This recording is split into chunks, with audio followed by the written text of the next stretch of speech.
Well, it is 6 p.m. I'd like to call the special meeting, well, first of all, we have two meetings tonight. One, we have a work session, which will be preceded by a one agenda item special meeting to handle a pop-up issue that came.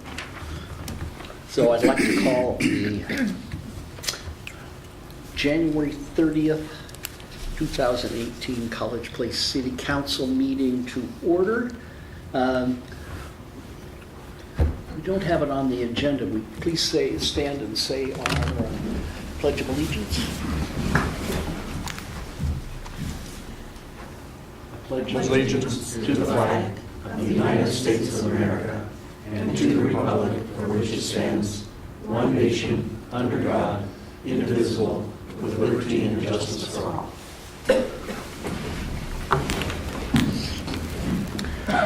So, we do have this one item, which is a lodging tax inaugural year ordinance. Ms. Neisel, would you care to discuss?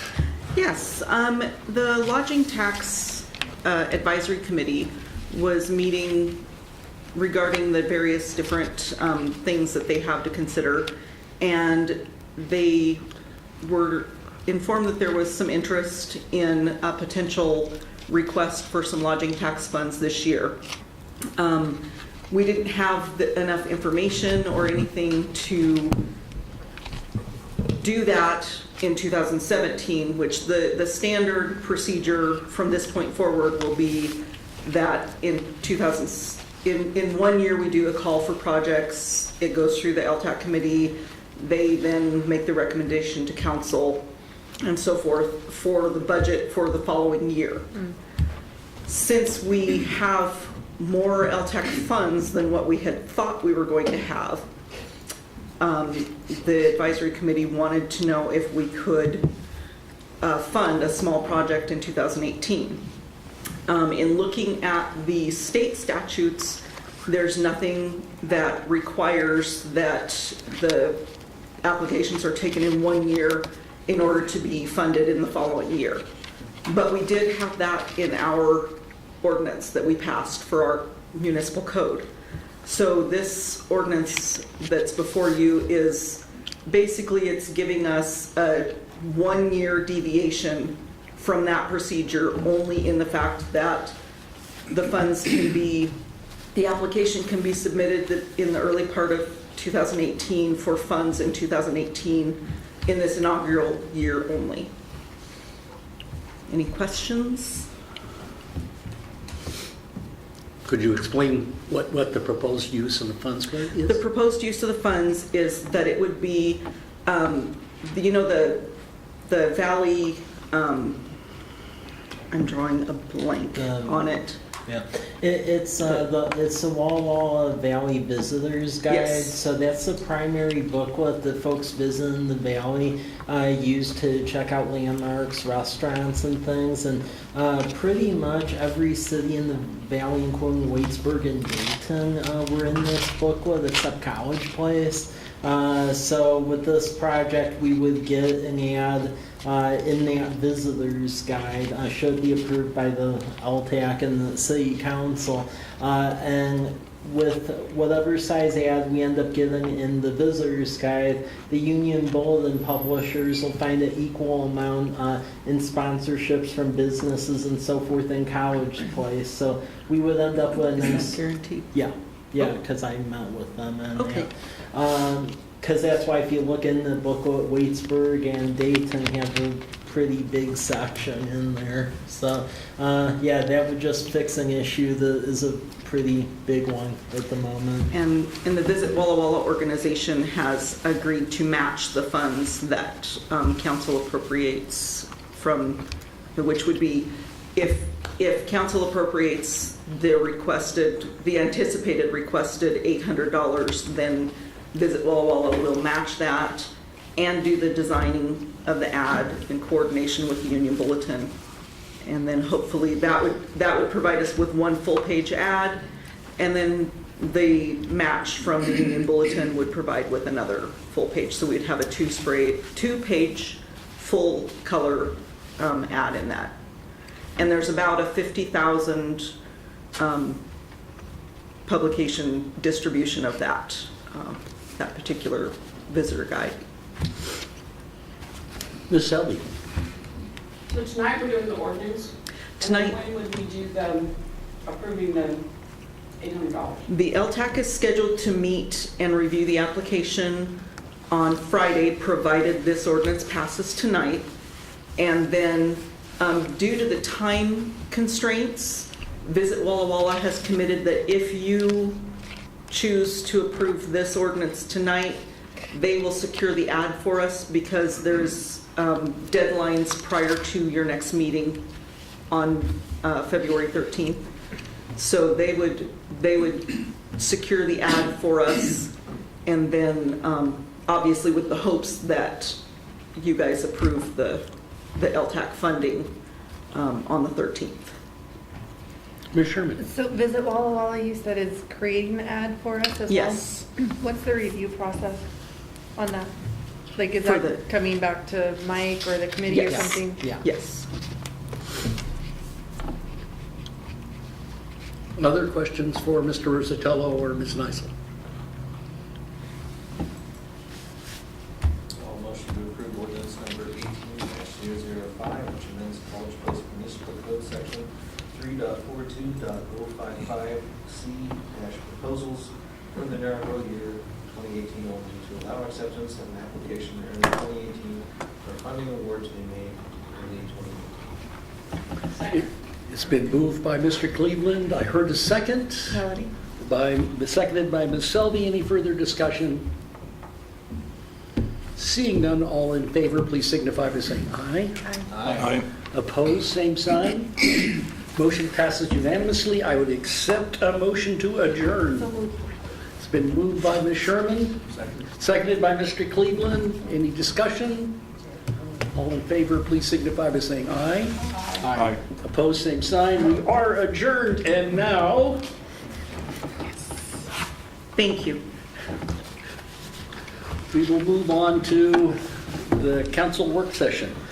The council work sessions are set up for discussion amongst the council on items of councilor interest or that need to have a little discussion prior to actually taking formal action. No decisions, no votes will be taken, no decisions will be made this evening on any of the items discussed, but will be taken in advice, and the staff will be asked to move forward with if needed to come back. Well, we have a couple of visitors here. Is there a public comment on the? There's no, this is not a public comment period, it's not a public hearing, it's a work session for the council only. Any items up for public discussion will be opened at a regular council meeting.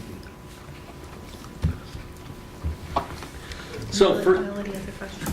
Ms. Selby? But to clarify, it is open to the public. so It is open to the it's the same public. background information Yeah, that we do. it's all background information. So the first agenda item is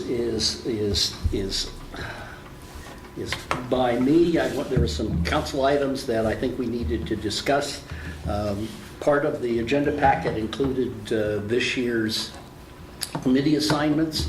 I would like you to take a look at the committee assignments, and if you think there's any needed changes, please let me know, and we'll bring that forward to you on the next council meeting, February 13th.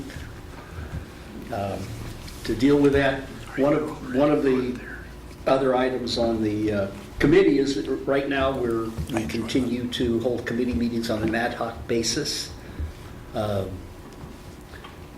Is that acceptable to the council, or would you rather see committees on a regularly scheduled basis? Like that whole list of committees? Well, Or which one in particular? well, that's the question. I mean, we have a whole variety of committees. We've held them all on an ad hoc basis. Is there any there that you think we ought to regularly schedule? Probably. I've been on the community and economic development one I don't know, since I've been on council, and I think I've gone to one meeting. I think those are regularly scheduled. Am I just not invited? Well, no, The ed tech. the Community and Economic Committee, Mhm. that framework has existed before I got here. To be frank, a lot of the economic development functions, at least since I've been around, have been taken on by the Economic Development, Tourism, and Events Commission. It has like the business owners and the chamber representation on it, and then it goes to council for discussion. I don't know if it's would be the favor of this body to have the other one, but at least since I've been here, that the other one hasn't met. Okay, I feel better. John is making it sound like I was forgotten. Okay. But I don't know. Do they need to meet more regularly? Is there, Well, it's, They'll be off. I'm very comfortable with our, Yeah. with our schedule, with our ad hoc approach to committee meetings, but Maybe off here. wanted to be sure that was acceptable to you all. I didn't notice that. Ms. Selby? This is a question about on the committee appointments list. The last thing is council assignment numbers, where it says position 1-3, position 2-3, position 4-4. I don't know what that means. That's how many committees. That's how, that was my futile attempt to see how many actual committees people were assigned to. Oh, okay. I was like, where's number 4? Where's number 4? Sorry. No, that's okay, because when we actually started looking at committee assignments, a number of people had a great number and a number of people had one. And so in when we drafted the list last year, we attempted to balance that out. And the other committees that I'm on, do I think need to have a regular meeting? Because meetings have a terrible habit of filling up the time available. So Right. if we have a meeting, they come. Yeah, And, work expands to fill the time available, so, you know, I think we're fine. okay. Mr. Peters? I'm on a Leoff one board. It meets twice a year. I don't see it on here. Maybe it shouldn't be on here. Which board? That's law enforcement officers. That's where we look at this, funding for, and the representative of the council, and then there's one for there's a county commissioner. Maybe that, I'm not So sure. it's an external committee. It is, but it was appointed, I was asked through this body to attend that. It's twice a year. It's not yeah. But it does determine the expenses for out-of-pocket for the city for a handful of retired law enforcement or firefighters. So Okay. it may not be a big deal. Just, Well, no, That should be listed. no. I think we need to have a listing of Okay. what we do. Yeah. And I get you the Everything that detail. We're representing. Right, okay. That's, yeah. Perfect. Thank you. Perfect.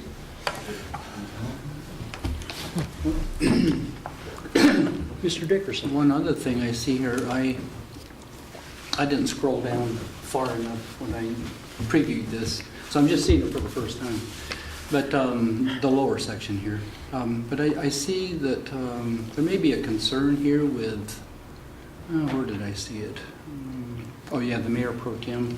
If Marge isn't able to make it, you know, if she's going through changes right now, maybe time to maybe have Michael do it or Lauren.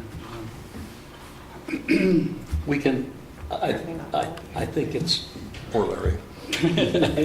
Or Heather or Melanie. There's fun.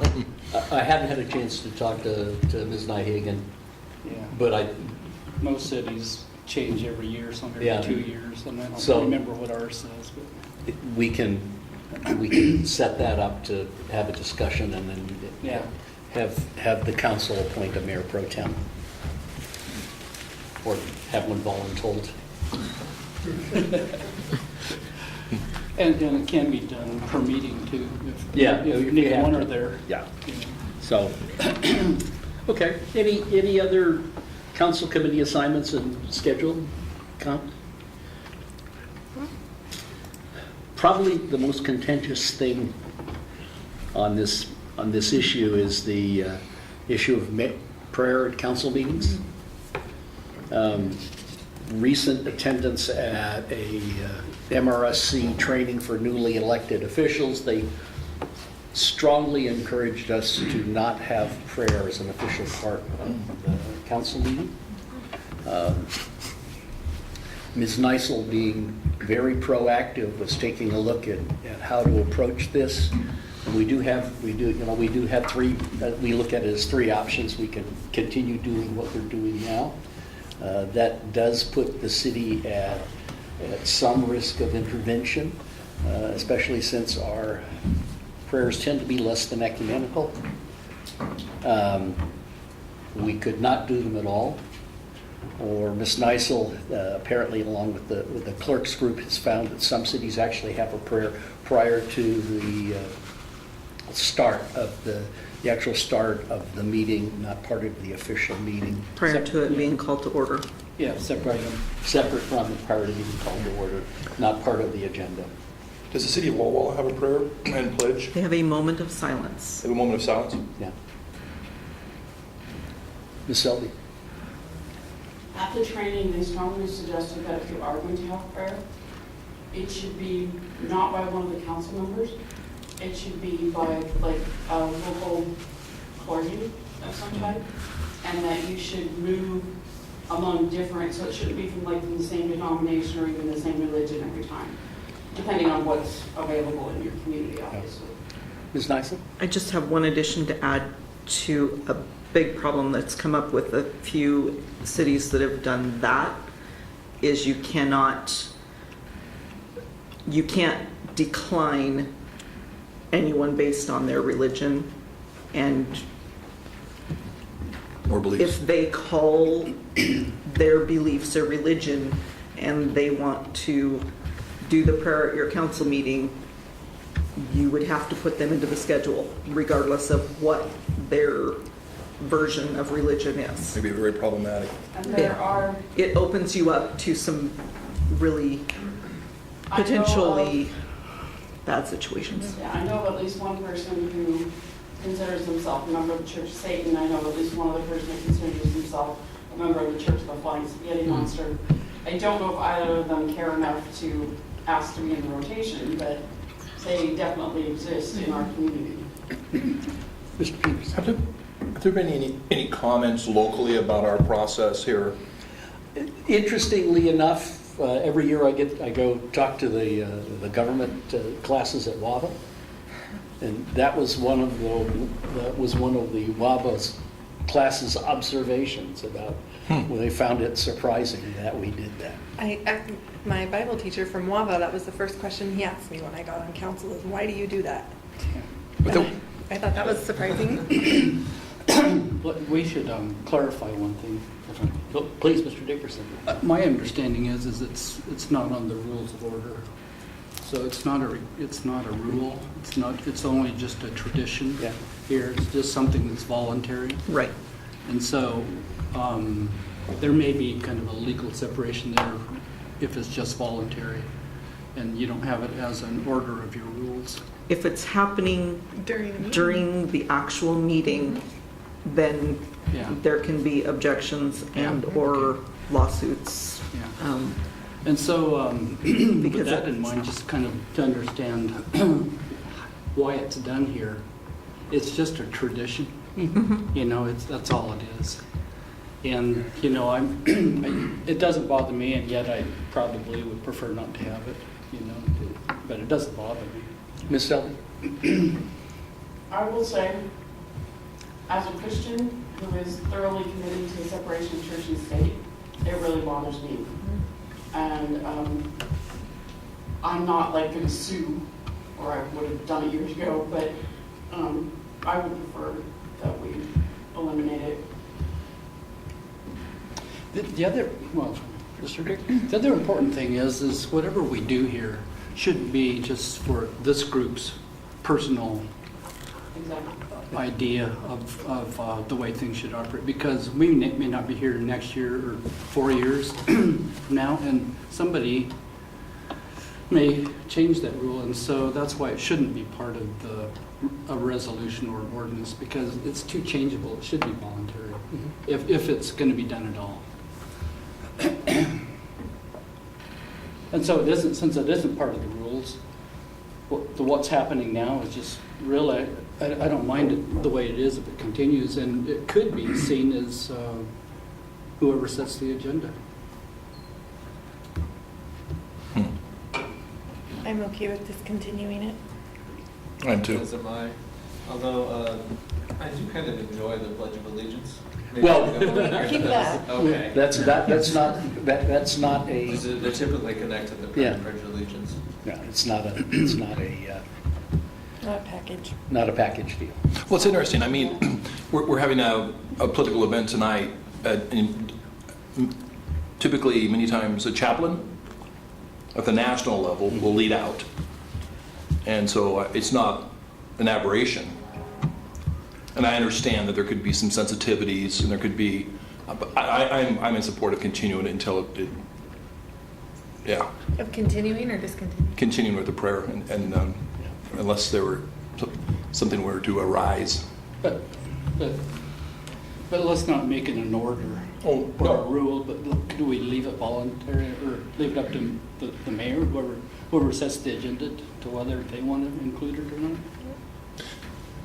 I agree with you. The randomness of that would be perhaps interesting, depending on Yeah, who fills the position. since it's not a rule, you know, we're just. It is tradition, to your just a- point. Just Yeah. a tradition. Anyway. Some councils will want to, some councils won't.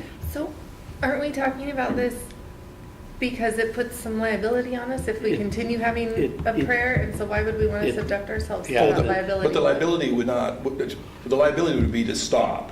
It would not be a monetary, am I incorrect? Well, Cease and desist?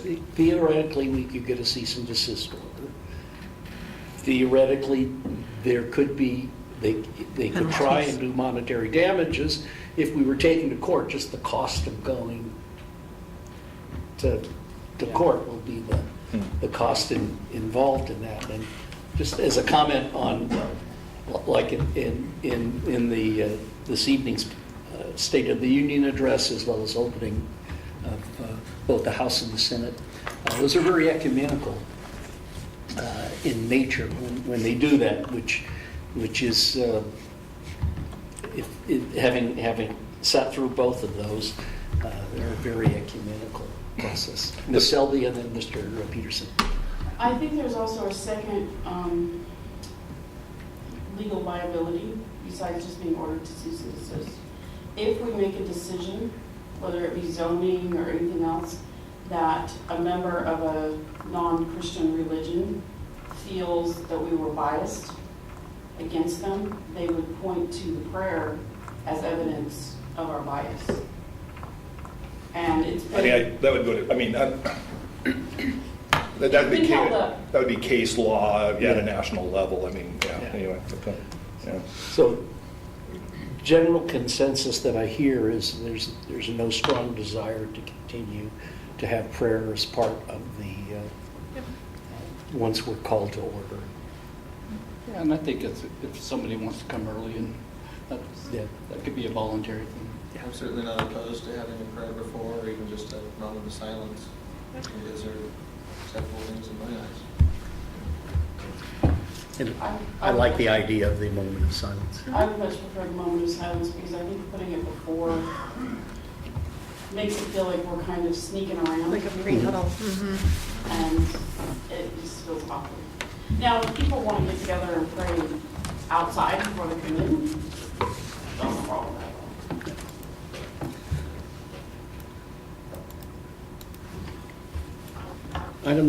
Item 3 on my list of things, we've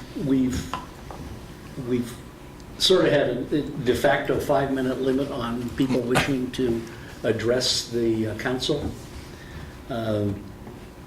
both in general as part of the public addressing, and as well as the item specific in the agenda. Is there any desire to change that? To continue both addressing the council at the start as well as addressing an agenda specific. Mr. Dickerson. Just a little background on the practice here is, it was, when Ed Ammon was mayor, he changed that administratively. he made the decision to include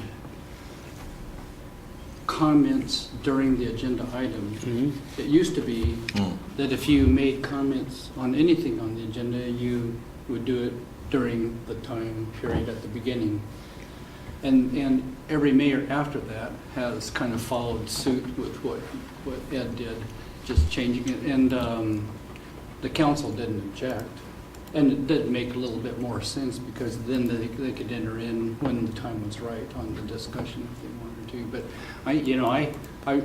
again, I don't really like rules, and I think that it should be, if a council member objects, they can make a motion to, or ask, for permission for somebody to be allowed to speak.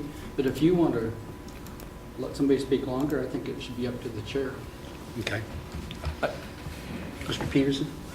Yeah, I've had, I think, some sensitivities to the 5-minute rule personally. Sometimes it looks, it's kind of intimidating for people to get up and they're now speaking into a microphone, and it's a, it's a little, I don't want to call it stage fright or something like that, but it's the 5-minute. I would like to expand that. Of course, we're having meetings that are going longer, but I think we're a little bit more engaged and we're discussing more issues, and I like that process.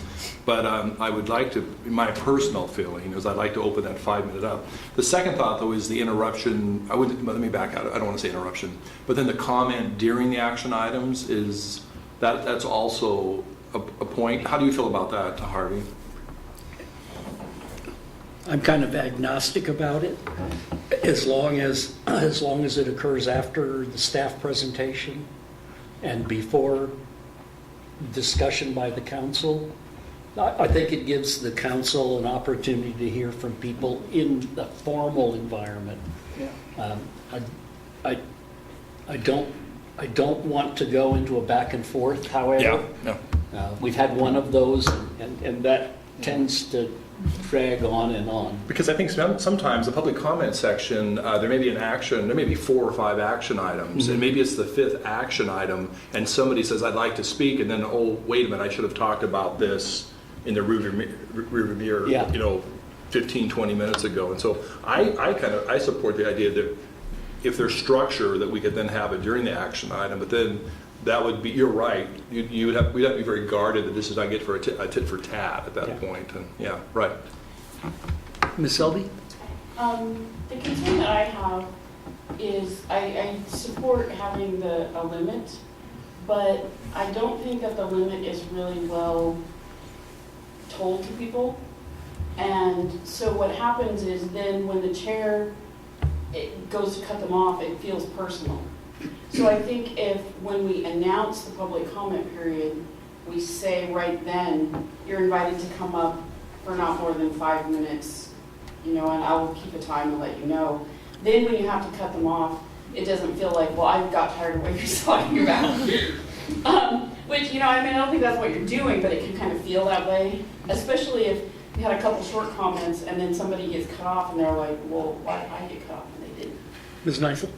One of the ways that other councils have resolved that particular issue, because the time limit is kind of important in order for you to be able to get through your meeting, because you've got work to do and you don't want, somebody just unlimited taking up the time.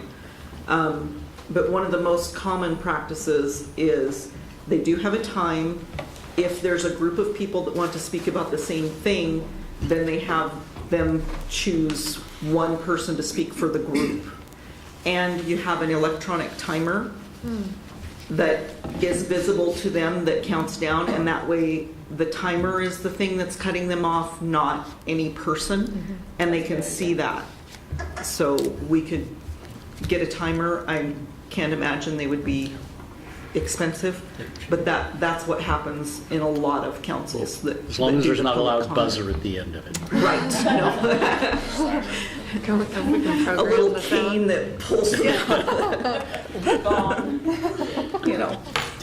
Mr. Ricard?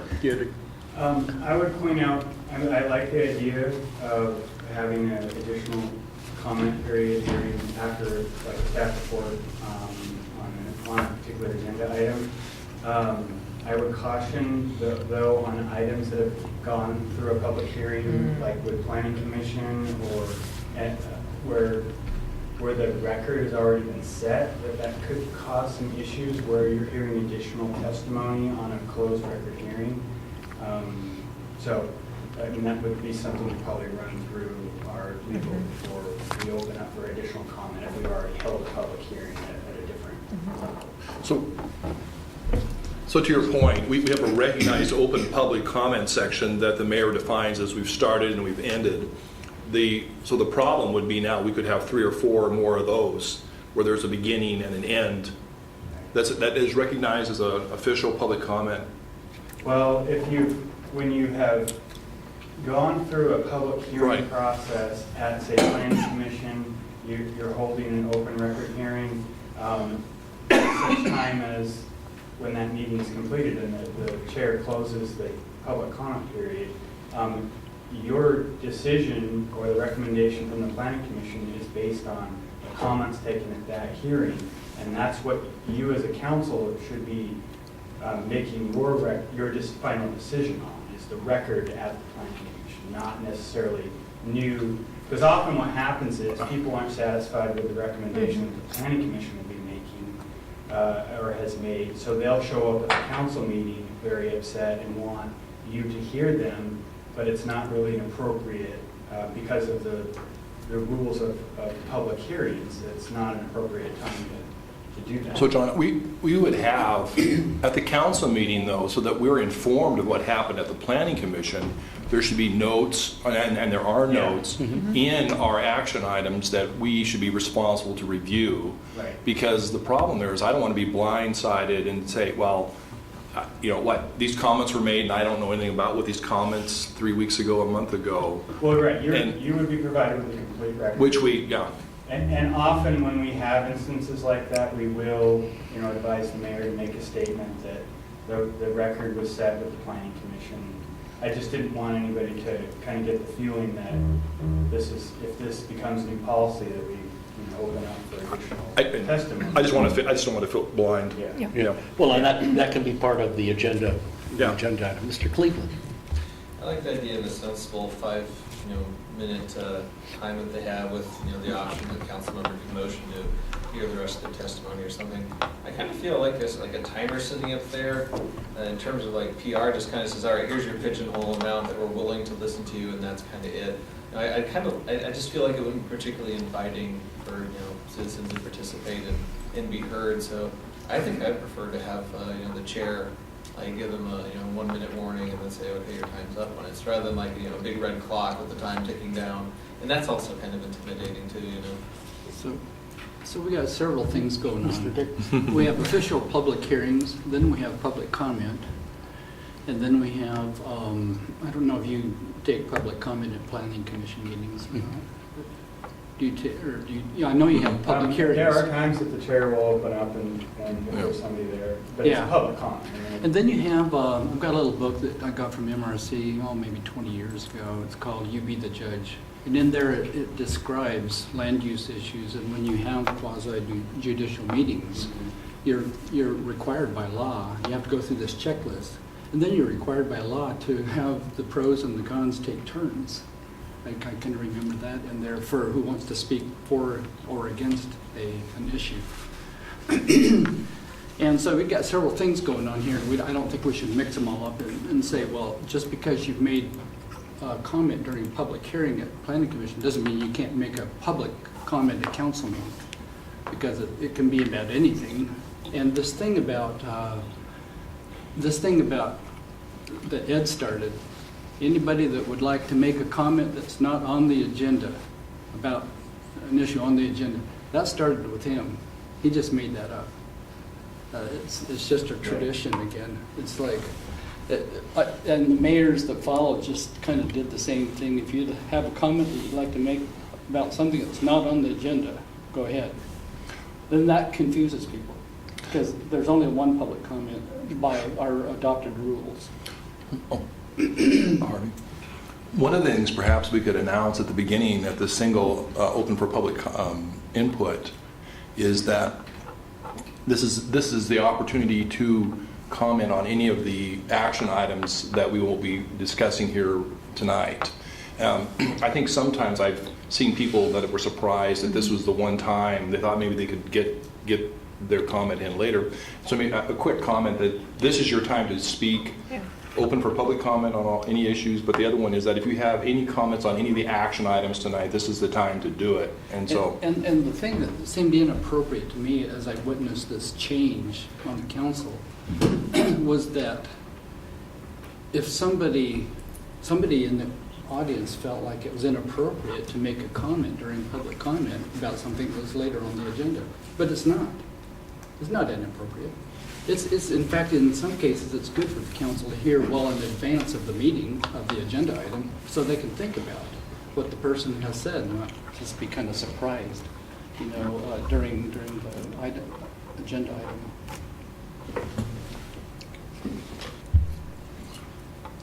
Well, we have a couple of things to try. And to do that, I mean, either way, it's however you would prefer to digest that material, either and make comments at the start in our public comment period or following the presentation of the action item. Yeah, and so we have adopted rules. Mm-hmm.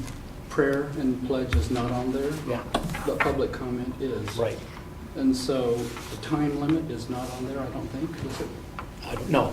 It's not on there. And so I think I'm all in favor of leaving that up to the chair, because there have been times when something interesting really came up. It didn't happen to be the marijuana issue or the abatement issue or something. Something came up that was really interesting. I've seen people stand there for 10 or 15 minutes and being asked things by the mayor and the council, And so this flexibility, I think, is important. That's why I think it's important to leave it up to the chair. Okey doke. I think I have your desire. We'll try some things and see how you think. Next item is making motions. We sort of have an ad hoc approach to making motions. It's a race, Harvey. Well, I know. And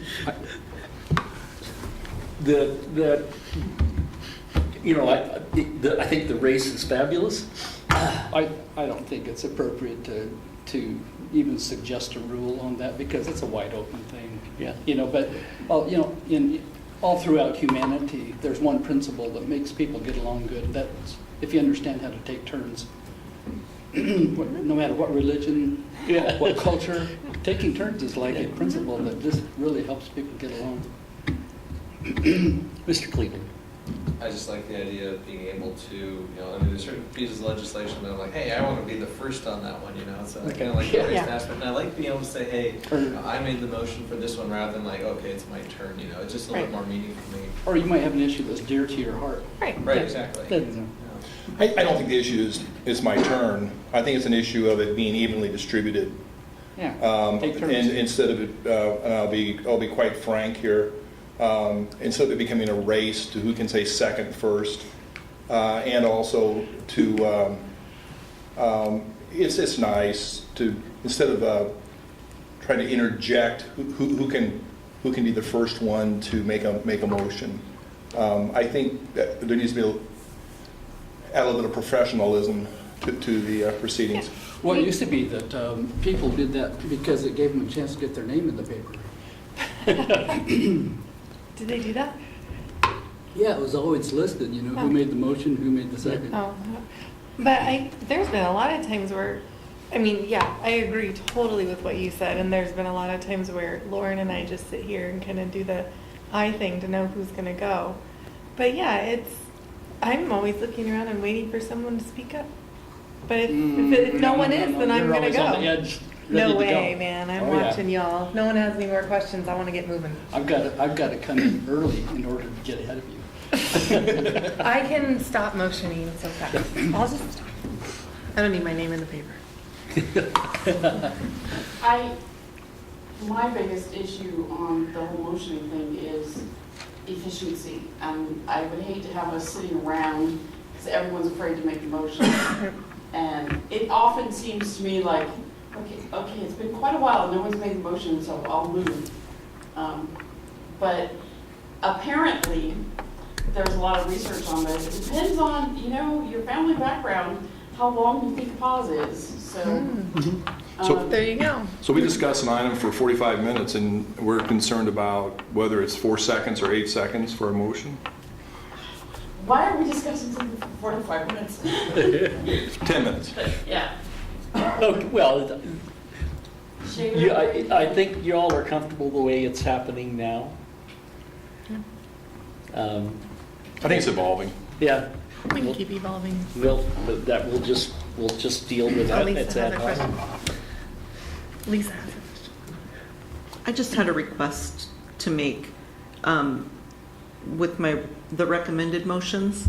A lot of times that the wording of that is very specific because we want to, since we only do action minutes, that makes it very clear for people 20 years from now looking back at the minutes as to what the intention was without them having to look up the ordinance or whatever. So that's why some of the times it's worded the way it is. And it just makes it easier for me when I'm doing the minutes. I don't have to. Instead of Do a like a whole so bunch of so editing. moved versus No. verbalizing no, it? Verbalizing the Right. actual, Right. what's written there instead of skipping part of it or changing it. Well, Mr. Unless Dick- there's a specific reason to do so. Yeah. It's a council member, or if you're on the Valley Transit, you know that those are just go on and on and on sometimes. They don't follow any. I've been, Yeah. Anyway, I was there for 6 years and I watched it, especially from one individual. I mean, he just go ramble on, and boy, they were trying to write it down. But there's no rule. There's no rule that says you have to make No, a I'm motion asking that's- that as a favor. Right, and so I'm just trying to explain that a council member can make any motion they want. And they can actually, and the official motion is not what you make during the meeting, it's what's adopted in the minutes of the next meeting. And so the way it's worded there is what becomes the official minutes.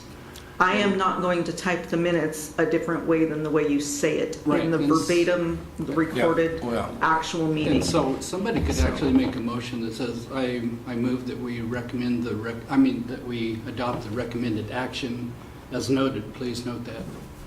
And then you'd be free to write down exactly what was in the recommended action and adopt it in the minutes 2 weeks later, and then it's all clear, just exactly like you typed it. We can agree to disagree. That's, Yeah. We'll have to, I- we can yeah. check with MRSC to make sure. I think there's several Well- ways of doing it, is what I'm saying. There are. I'm just saying that by doing it that way, since everything's electronic and everything's already in there, Yeah. it's making my work easier. So I'm asking as a favor. I'm not saying these are the rules or this is the way it has to be or should be. I'm asking as a favor to me to make my work easier. So it's completely up to you guys. But I don't understand, because it's going to be the same amount of work for you if you type in the recommended action. No, that you typed because there. this program puts that in there for me. I don't have to type it. So it puts that in there for me. I just have to add little bits here and there and do some formatting. So that I understand, you'd like for us to read verbatim what it said, correct? Because sometimes we have discussions that rotate around and it Right, if potentially is things not. change, and- if things change, then absolutely. And there's discussions and then somebody says, so move, and then you're going, what move, what was the motion? Well, it's just, it's better for it to be clear. So moved is really not a recommended way to make a motion. Yeah. Just because, especially if there's been discussion going on. Sure. And sometimes things come up during discussion or the presentation to where the motion needs to include something else. And then it changes. And then there's a reason to, and then Yeah. it totally makes sense. But if there's not a reason to, it just is, it's just adding work to me. So I'm strictly coming from a personal Well, it's clarity also. level on it. It's adding work, but it's also clarity. It's clarity Yeah. so that the record shows Yeah. exactly really what the intention of the motion was. Yeah. So, and so you guys don't have to come up with that, on the fly, especially some of them that are really long because they have, multiple aspects to it. So, Sure. I try to do it so it's easier for you, and I would ask that you do it so it's easier for me. But if you don't want to, I understand that too. Well, just as long as there's no rule that's adopted that says you have to do that. Asking for a favor, not making a rule. And everybody's different. Nobody's ever asked us to do that before. Well, this is, part of this is the outgrowth of using board docs. Yeah. Yeah. So item number 5 on council is workshops. We've tended to have workshops on an ad hoc basis. I'm asking whether you would like to see a monthly workshop where we could discuss, as it is now, we have lots of informational items on the formal agenda. This evening, you're going to see some informational items here. We can do informational items at a regularly scheduled workshop and then not have them necessarily at the council meeting. And just move that to, move the action items there, as long as, again, the idea is to have you at least see it twice before you have to make a decision. Would once a month be acceptable to you all? Well, just would like to add, yeah, that's fine. I like what you're doing. I'm just really impressed with the way you're changing things and organizing the meetings and so forth. By law, I think maybe we've adopted something different, but we're only required to have 1 meeting per month. Right. And we have 2, maybe by rule, I don't know. But by adopted rule, we have 2. I think we do. Yeah. But second, I think it's second and fourth is what it says Right. in the adopted rules. By College Place Municipal Code. Yeah, but I really like the way you're doing it. I think whenever you call for a workshop would be the most appropriate. Okay. Ms. Selby? As long as he plays pizza. For the purposes of keeping track of my life, I prefer a standing meeting so that I know when it is. But I would prefer once a month, not twice a month for the workshops. Okay. I agree. Ms. Sherman? I agree with Melody. Easier. Well, we'll start scheduling a monthly workshop. Is Tuesday a good night for you all? Depends on which Tuesday. Well, give me a, The third Tuesday, I have another meeting at least through June. okay. We won't make it on the And I'm 3rd. fine with that too, and just keep in mind that there's no keeping track, who was there and who wasn't. Yeah. You're not required to attend. Yeah. Okay, we'll go from that. And then last thing on the filling the empty council and mayor's position, we've had some guidance written on that. Do you want to stick with that questionnaire approved by the administrator and then brought to the council for discussion? I forgot to bring in my books, but the problem I have with the adopted policy that we added on is, give you a little background. It all started because we adopted a book at Charlie's recommendation to replace Robert's Rules of Order. Mm-hmm. And so Sturgis, book number 3, I think it was, we adopted officially. And then we came to replace a council member, and Bill Jenkins called in and voted. And it changed the dynamics of who was replaced.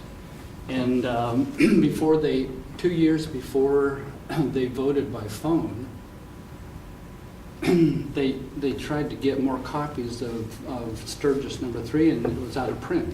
And so they gave us Sturgis number 4. And if I'd remembered to bring it in from the car, I would have showed you. They put our name and the number of the book inside there and passed it out to all of us, and we officially used it for about 2 years.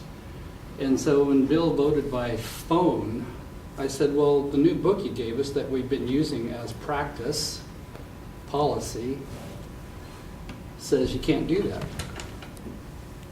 And so that's when they decided to go back and adopt new rules that said you could vote by phone. And then they did something that was just completely contrary to what the new book says. Both books say about appointments. Not appointments, but replacing council members. It's an appointment. Yeah, there's another word there, though. It's the title of the chapter, in fact. Nomination? Nomination, thank you. Yeah, the book says, our book that we adopted says nominations don't require a second. So in the rules, they said when you come out of executive session and you nominate somebody, you're required to make a second. It's just contrary to what the book says. And so I kind of had a problem with that because we don't use the nomination process. The whole chapter talks about nominating from the floor, council members nominating somebody. That's the beginning of the process, not the end when you come out of executive session. We use a different system than nomination. We use application. You fill out an application. You don't nominate. Oh, I think what we'll need to do is take a look at how Sturgis was adopted, Yeah. whether it's a resolution or an ordinance, and It was by a separate resolution.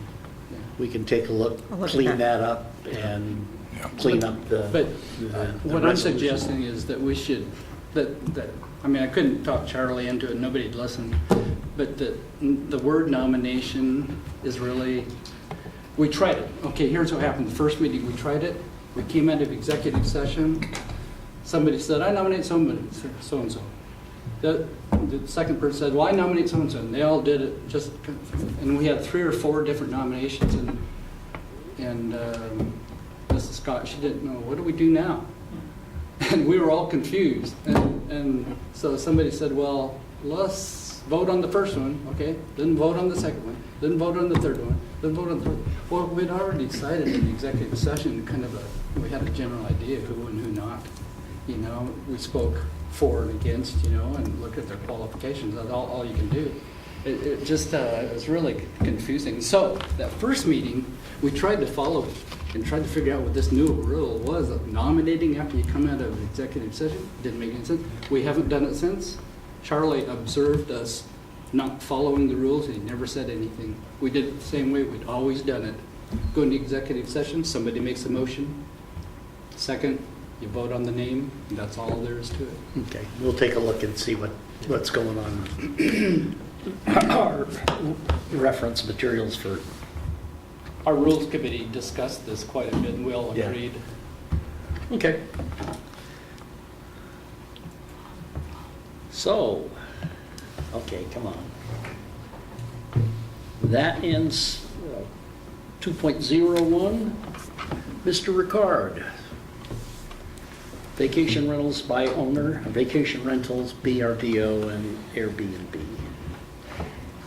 So, hot topic in the valley, as you've all been hearing, I'm sure. Did a little bit of research. We've been doing, kind of keeping an eye on it since it's become a hot topic with Walla Walla, 2 years ago, I think. And for the most part, we're fluctuating around between 15 and 17 units that we can identify. It's difficult. Not all of them show pictures of the exterior, so you don't always know exactly what house it is. When you look at their sites, it doesn't pinpoint exact addresses. It kind of gives a dot on a map in the general vicinity. So we don't know exactly how many we have. Our reports on lodging taxes, there's between 2 and 5 of the businesses that are reporting their lodging taxes to the Department of Revenue. That will float. I mean, it's probably the same business owners. It just depends on how frequently they're occupied. So that could kind of point to maybe that there's not a lot of activity in College Place for this sort of business. We've never regulated them. We don't regulate bed and breakfast. We don't have anything in our code that refers to vacation rentals or bed and breakfast. We do have a boarding house. Some guidelines, those are allowed in multifamily zones, and I think it would be more of like maybe along the lines of a fraternity or something where you might have this zoning code dates back to 1984, so we're probably talking about having some sort of I don't know what the word I'm looking for, but somebody that kind of looks over the students as they're going through college. What are the issues? I mean, there are a lot of them. You could look at them as an issue or an obstacle to overcome. We have lack of off-street parking in some instances, late night noise, neighbors complaining they're having to pick up trash, absentee authorized agents or lack of contact for our local police department to respond to a nuisance complaint. Residential districts, some people are claiming that this is a commercial activity in single-family homes, so there's concerns there. There's claims that it can affect property values, changes in character in the neighborhood, houses sit empty for most of the year, few families in neighborhoods, the safety of the tenant, if we're not regulating it. Is there proper egress? Do the windows function properly? Are there smoke alarms, carbon monoxide detectors? Things of that nature. The locks function properly. What else? Application fees. If we regulate, would we charge a fee? Annual renewal fees for inspections. Violation penalties. We would have to consider those if we decided to regulate. And then one of them I've come across is a RV, and would we allow vacation rentals to be in RVs? I'm sure there's others that I haven't hit on. We've received a couple of comment letters. I think there's 3 or 4 of them that you've been provided with copies of. Those are all from the villages of Garrison Creek, in that neighborhood there. So I guess where do we go from here? I think council, you could decide to do nothing. Often when we deal with zoning issues, the process would be to identify what the issue is and then have planning commission take a look at it. So that's another option. You could direct staff to work with planning commission to develop standards for short-term vacation rentals. We would hold a public hearing on those regulations, take comments from the public. We probably would have probably a couple of workshops before we actually got to the hearing stage, so we could really engage not only the people that are operating these businesses, but also the people that live in the neighborhoods around these businesses, so we could hear from both sides. We could take a look at what other communities are doing, of course, and then hold a public hearing on it. And at that point, the planning commission could make a recommendation of some sort either to regulate or to prohibit them. That's a possibility as well. Walla Walla, so there's a third option, and that could be, regardless of what the planning commission's recommendation is, the council can always have the option to deny and not allow that sort of use in neighborhoods. Walla Walla has they've done a little bit of both, I guess, is the way I would describe it. They have prohibited the single family or the properties from doing the vacation rentals unless they've done a grandfathering is what they've done. They had an application deadline that they had to submit, and then they had to, as long as they could meet their development standards, then the existing ones could remain. And then they have a second tier where it's a owner-occupied sort of vacation rental. So either you're the owner, you live there on the premises, you're either renting out rooms, or maybe you have an accessory dwelling unit that you're renting. And then the county is, they're pretty much in the same boat as we are right now, trying to figure out what to do. I believe that the planning commission is going to take this on. That's where they're at this point. So questions? Ms. Selby? Well, I have comments. Are you ready for comments? As long as it's 5 minutes. I'll do my best. I've had a number of constituents talk to me about this issue, and I don't think it's in our best interest to just do nothing. But because otherwise they'll just all come flooding over here from Walla Walla. So I think, I don't know the right answer as to, how we should do it. I hate to just say no, but I also want to make sure that we do it in a way that doesn't destroy our city. So I think having the planning commission and staff work on intelligent regulations makes the most sense.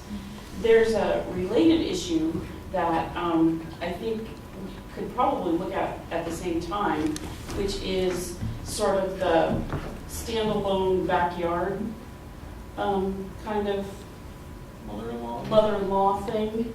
Or, there's, I have a friend who lives in a tiny house and wanted to park it in somebody's backyard, but of course our regs don't allow that, so she's out in the orchard somewhere. So people are, more and more people are wanting to, put in tiny houses in the backyard or whatever. And again, it's like, well, under some circumstances, that seems like it makes good sense. And in other circumstances, it sounds like a horrible idea. So it seems like, and those potentially could get rented out as well. So it seems like looking at those along with the vacation rentals might be too much to take on all at once, or it might work together really well. So I would ask that you consider looking at those at the same time. Mr. Peterson? Two more just comments. So we're talking about a total of maybe 10 units. We really don't know, I but don't know exactly. pretty small number. Would we be looking at this if Walla Walla hadn't looked at it? I honestly haven't received any of the complaints. I mean, they've all been going to either the mayor or Harvey, so I would say probably not.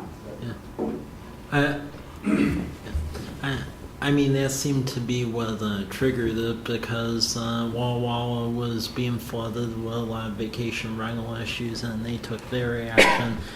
There started being interest in vacation rentals on this side of the Myra Road, and then some people living in the community felt the adverse actions of that. But really, both sides are looking at it. I would say the vacation rentals in College Place, from the folks who have owned them, seem to be a relatively newer thing because of Walla Walla, and then likewise because they did the shutdown over there. It does have the threat of overly flooding our market on this side. So. Actually, I think in the longer term, this is an issue that's national in nature. It tends to be focused on areas where there's a fair amount of tourism. It's been ongoing in parts of Colorado, parts of New Mexico, parts of California, where especially if there's a tourist or vacation-oriented activity going on there, it's almost unaffordable for people that actually work there to live there because their homes are being rented out. So whether it's now or later, I think this is going to be looked at in a large number of places as we move forward. Mr. Dickerson. I know that this is for short-term and vacation homes and, a week at a time type of stuff. The thing that this city's really had a problem with, they don't seem to consider it a problem, is rentals that are allowed and have been going on for decades in single-family dwellings, zonings, and I just know tons of places like this. And what's the definition of a rental? A place that has a sink and a kitchen and a bathroom and a bedroom, all these different things. It's like there's no rule. Sometimes they rent out rooms, sometimes they rent out the upstairs. Yeah. I've seen it happen all my life living here, and I still know it's done a lot. That's the real problem here. If anybody wanted to attack that problem. Mr. Cleveland. Well, someone who recently purchased a home, if we have people that are buying up properties here, it's going to kind of exacerbate the housing shortage that we already kind of have. Housing prices here in Open Wall are quite high compared to outlying communities. So, and these are, can be quite profitable businesses, especially when tourism is, booming. So I kind of going to echo Melody's here thoughts of I think we really ought to send it to the Planning Commission to really do some thoughtful, debate, discussion, because having these things pop up in neighborhoods where there's the potential for disrupting that neighborhood, I don't think our residents want that. That's kind of what I've been reading in the comments that we received. I'm not opposed to it if it's in the right spot and that it's it's a safe place and there are issues that we know are resolved. But I think it's a place for the Planning Commission to take a look at and figure out what's the sensible solution to these things. Is it having a permit? Is it having an inspection? Is it that we allow it in either just commercial or multi-use zoning? I think there's a lot of discussion that Planning Commission can do to figure out these issues. So. Mr. Peterson. I'm trying to understand this disruption. This is embedded in Seattle in these areas. I rent, there's everything from an entire house you can rent and put 15 people in it. There's rules regarding what happens when you stay there. If you misbehave, you get a black mark on your rating, to the point that you could be traveling in Spain or somewhere and you have a bedroom in a house that's fully occupied by other owners of the house. And so, I'm trying to understand. I understand that people don't want a lot of loud noise and whatnot from the, on the other hand, there are, probably back to Melody's point of some sort of structure or rules, but this seems to work very well in a lot of communities.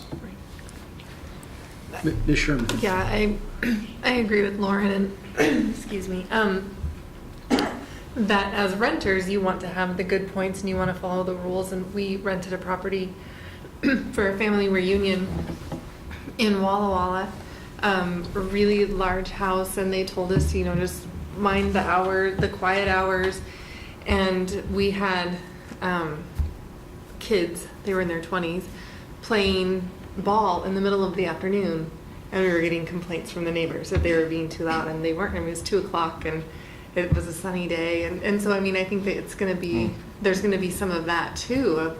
That to me seems like a normal time to be outside playing, but it's just going to depend on what your neighbors see, and if it's just constantly changing, and maybe there's, so we weren't doing anything that was wrong according to the rules of just being a good neighbor and wanting to be to not disrupt the neighborhood. We just needed the space to house 20 people. So I think that looking at it in a way of making it, having some regulations, but also knowing that people that are renting want to be good neighbors as well. Mr. Cleveland. One of the main challenges, though, is that when you do have these rentals, you're going to kind of be rolling the dice. You may Absolutely. get great, respectful people in there, Same treat the thing place well, treat the long-term. neighbors nice, and you can get nightmares, And one of my thoughts here is that if the owner's on site, you have some little bit of personal regulation right there, and accountability. When you have the owner who maybe lives in another state or hasn't been in another country, is just buying a property over here for business, they don't have a vested interest in the community or in being a good neighbor. They just want to get people in there, want the place maintained and all right, don't want to destroy it, of course. But they're not going to be bothered by the neighbors if they're not a community member. Ms. Selby. I figured since we all like Chromebooks, I should take advantage of it and sort of check out what the vacation rentals advertised online in College Place were like. And, I've always been a little suspicious of people are just going to buy these for investment properties, but I think I need to buy one. There's one being advertised in College Place for $340 a night. Wow, yeah. I'm like, That's great. I could move out of my house and have people pay me $340 a night to stay there. So the idea that Your house payment in 4 nights. yeah, the idea that the housing market could really overheat if we allow too many of these suddenly starts to seem very real. So I think I think it's one of those things where, you know, part of me is like, it's my property, do what I want, but on the other hand, it's my community and I don't want to ruin. So I think that's where having the planning commission really delve into this, have some workshops, have some public hearings, and find out from the community and from the owners what would work, because I don't know. Mr. Ricard. Something that I didn't mention is that we are, as part of our comprehensive plan, I mentioned it in board docs, but as part of our comprehensive plan process that we're going through, towards the tail end of it, we will be updating our development standards, so our zoning code. One of the things that we are addressing is accessory dwelling units, ADUs. Okay. We have had internally discussions about tiny homes. There's a great article on MRCRC about them, and that's a whole nother ball wax. Yep. As is the accessory dwelling units. There's going to be built with people in single-family zones that don't want their neighbor to have an apartment in the backyard. And I don't want to get into the issues of those two subjects, but I don't think we want to muddle them in with the vacation rentals. So one option, we could have planning commission look at the vacation rentals as part of the development code update. But I think it could have the effect of, because there's a lot of passion involved in that, it's a hot topic. I think it could kind of overwhelm the other stuff that we're looking at and take over. So I would recommend is, let's get through our comp plan process, which is due in the end of June this year. And then at that point, we can bring Greg Dorn back in, help us work through this, and amend the development standards after we've already adopted the bigger picture stuff. Okay, so are you recommending that we wait on the short-term rentals as well, or? No, the short-term, yes, wait on the short-term rentals. Let's put the zoning. Accessory dwelling units, that sort of stuff, we can talk about that in the planning commission process, the comp plan update process. Get that done in June of this year. And then as a standalone project with the planning commission, work on the vacation. Mr. Peters. Mike, I don't know, can the city restrict who can rent to known, like Airbnb, or there's 2 or 3 different companies? In other words, do we have that ability to limit it to those established companies that rent these homes? I don't mean like a home rental, like you got one, but I'm talking about a night by night, almost like an Airbnb. I would have to check. And the reason why I asked that, back, Michael, to your point, on the few of the houses that we've looked at, you basically could lose your $500 deposit. You could get a bad mark, and then you're not going to rent a house again, And so there's some teeth you can put into that, obviously, and then some of that is a structure that those companies surround those rentals with. So yeah. Anyway, okay. So how would this work, John? Would we restrict vacation short-term rentals to certain zones or how would that work? Well, I mean, the sky's the limit. I mean, you can zone any way you want, but yeah. Where would they be allowed in town? If you were to allow them, you would allow them in residential zone. You would allow them really in any zone that, aside from light industrial, anywhere where you could conduct, commercial activities, or That's allowed in, but they're not allowed in single-family dwelling zones. they are right It could be, now, yeah. because we don't have any regulations. Mr. Cleveland. I was just going to mention, that's kind of a specific question, one which would be answered after the commission took a look at it and. Well, I just and want a their general actions are concept of how it would work and what he's familiar with the way it works in other cities, just so I have some general Well, it's, concept. I think it's very You- varied. You can rent a sofa. Yeah. No, really. Couch surfing. Couchsurfing.com. You could allow single-family homes to be rented rented, or you could limit it to an owner occupied where the owner has to be on the premises of some, so it could be maybe an accessory dwelling unit that you're renting out, or a basement apartment, or a room, or a sofa. So houses that are rented out, could they be sublet? Or would that be up to the owner? Probably would. I don't know the answer. I guess. Are you asking if someone's already renting a house? Yeah, and then they're subletting. So they're renting the house, and they're Short-term also renting it out as like a Yeah. vacation Yeah. rental. That's an issue. That's a with- landlord issue. Yeah, it's a landlord-tenant issue. I mean, I know we have home occupations, like a general contractor or something that's renting a home, and it's not an issue. Put cots in here. Ms. Selby? Cots. Do we have, I keep hearing concerns about a sort of land rush, given that, well, given that Walla Walla is clamped down, and apparently Yeah. Walla Walla is one of the top 50 places to visit in the world, which kind of surprises me, but bring us your tax dollars, we'll take them. So College Heights is 51? Yeah. 50 and a half. But I guess I'm wondering about timing, so it sounds like you're recommending that we wait about 6 months to kick off this project. And the project will take probably 4 to 6 months, I would think. Well, it's not something that we budgeted for either in Yeah. this year, so it could be something that we take on in 2019. So is there something that we need to do? Do we have any evidence that would show that we need to do something temporary like Walla Walla did? Or are we still, there's few enough of them that right now we can kind of let them go and see what happens, or? The way, like zoning bans, there has to be an urgency, and you do have to hold a public hearing to enact a temporary ban, an interim ban. But I don't know that we really have the urgency.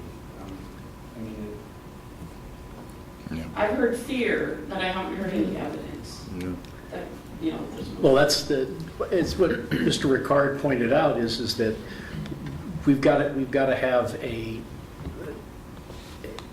it's more than just a sense of urgency, but an Right. actual evidence that there really is an urgent problem to do without a prolonged planning process. To your point, what would constitute evidence? Would you mean like many houses being bought up by similar owners, continuous complaints? Like what would be evidence to suggest we need to do something now? Well, for example, if housing prices jump dramatically and were primarily being bought by people who were not planning to occupy them, in the course of a couple months, we suddenly had a giant jump and it was all not being occupied. Where can we collect that Yeah, how information would now? we know that? One of the letters mentioned that 2 houses in the neighborhood was purchased with cash, wasn't it? Mhm. Was I misreading it? Yeah. No, I read that. I don't know, Put the same on it, by the way. I don't know, that's. Mr. Rizzatelli? I mean, one idea to figure out if it's an emergency or not is just keep dibs on the Airbnb website and the vacation rentals. And let's say 1 month, if it's like 10, and then it's like jumping to like, let's say 16 or 17 or somewhere in there. Percentage-wise, that'd be a huge increase. And then, at least in my mind, you actually have concrete evidence as a basis to do an emergency. Because I know I lived in the Portland area when they did the housing emergency order over there. And the first time they got into a legal quagmire because it wasn't really grounded in fact. It was, we feel there's some happening, but then once it was tied to the data, it was defensible. So I think if we do that, we need a tangible thing that says X is happening, so we need to do Y until we come up with something. Yeah, so I haven't seen anything, I just wondered if we have anything. Yeah. It's been pretty consistent. The number of VRBO Airbnbs is fairly consistent. Mr. Cleveland? I guess what I would like to see is, one of of our city staff collects some data and just keep tabs on it from a few-month basis. And, if there is, I guess I'm not sure what the sort of, warning signal would be, but just some people look at this to just see what's happening, because, home prices have continued and going up. And just that information about who is buying them, if they're residents here, or if they're, from out of state or out of city, that'd be good information, whatever source you might get that, I'm not sure, but. It's all available. Yeah. Mr. Peterson and Mr. Rizzatello. I'm good, thanks. Mr. Rizzatello. I was gonna say, we could include as a council report at the end of the packet as far as what the number is, doing various time checks of that. And then I would say before meeting, review it, and I would say that's something where if you feel as a council it is getting near the danger zone, then maybe make a motion to mention that you're gonna do an emergency hearing the next meeting or something. Just thinking off the cuff, that would probably be the best way to do that. Because the thing is, I don't know what you would view as like the danger zone. So really, the best we could do as staff is try to do a trend line and then let us know. Mr. Peterson. I'm sorry, so we're concerned that our housing values will go up?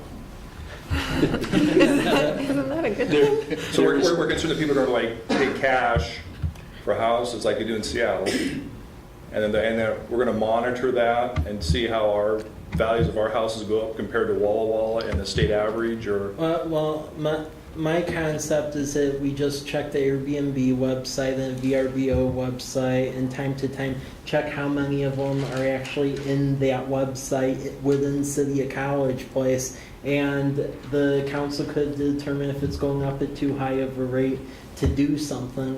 That's really about the only. That's an algorithm. Yeah.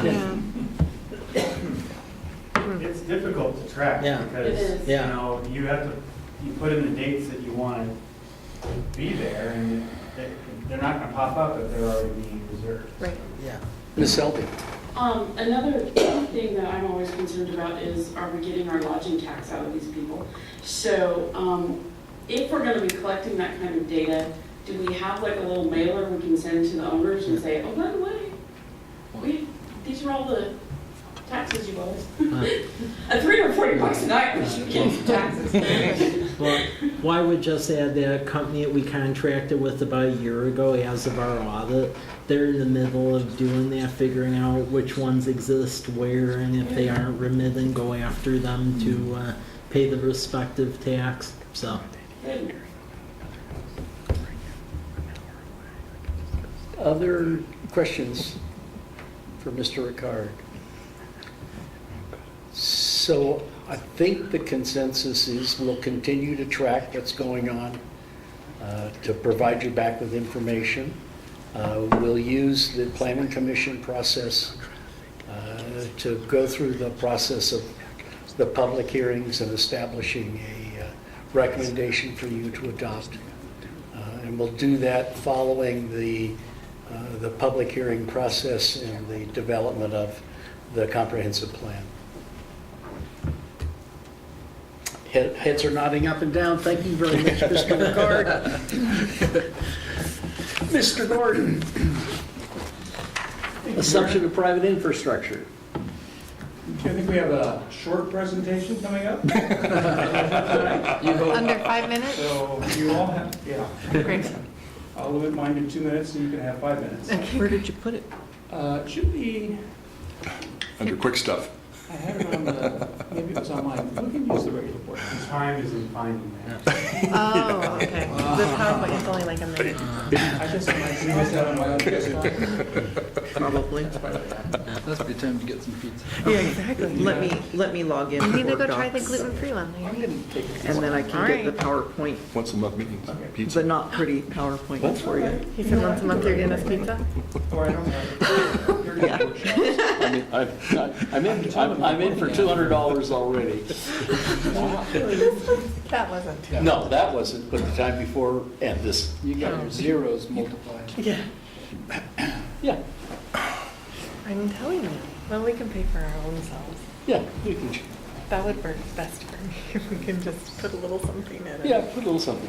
6 o'clock. Some hummus, carrot sticks. Yeah. Just the salad. Duck. I just. Duck à la rouge. Vacation. Party. Rogers Bakery. No, we got these from, I'm not sure where we got these from. The other meetings. Yeah.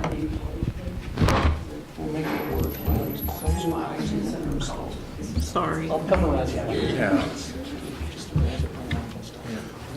Oh, on your desktop. Okay. Yeah, so you would have to be logged into this. We rented this party. We rented this house in Seattle this last time. Because I'm logged in right now Up there in the park. It was a beautiful. as myself. He was a very big user. Oh, are you? Super basement, huge floors. And it was Do you want me to- across this people in the building. And it was like We lost our audience. Yeah, judging from the loss of audience, I'm not sure whether there's real interest in this topic. Are you ready for it? Did you find it? Your 5 minutes is up. Yeah, my apologies, I had this, I think, on a different desktop. So, that's all right, we don't have the fancy transitions, which is probably fine. Mayor, am I good to go? Press ahead. Thank you. Okay, so tonight, this particular topic has to do with, we're calling it the public assumption of private infrastructure. City code allows us, when we do a development, to allow the developer to come in and propose facilities, some of which may be private, some of which may be public, and some cases are completely private. So we just want to go through that process this evening, and as we talk about this, we're going to talk about some of the root causes of the code that puts us in a position to where we may be asked to reassume ownership or to assume ownership of private infrastructure once it starts to, which I say, degrade a bit. But the main focus tonight will be on, does council really want to entertain assuming responsibility and ownership for private infrastructure? So, and what the conditions might be under that we might do that. So the question again is, do we want to assume private infrastructure? That would be roads, water lines, sewers, and if so, what conditions would council be comfortable in doing that? Villages. What I did here is I took our city, now this is not all of our private developments, okay, but there's quite a few, and these are some of the major ones. So we have Sunsetville, and I included the manufactured home areas as well.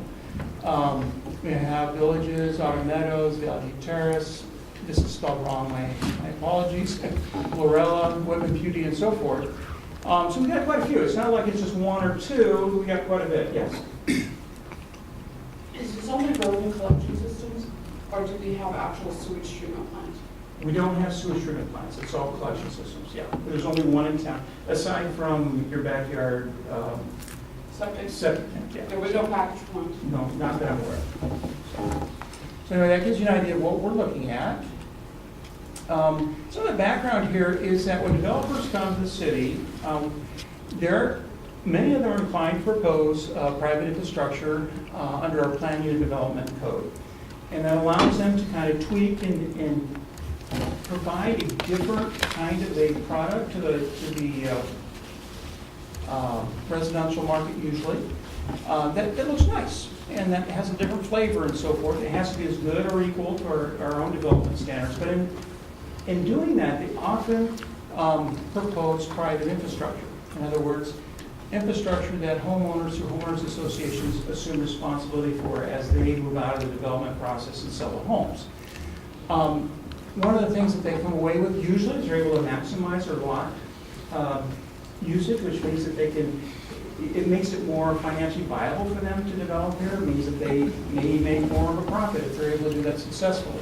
And they often can reduce their costs associated with our city standards by putting in private infrastructure. Not always, but sometimes. So again, one of the things we remind ourselves here is that standards cost money. I mean, there's a reason for standards. It's good, but they do cost something. Okay?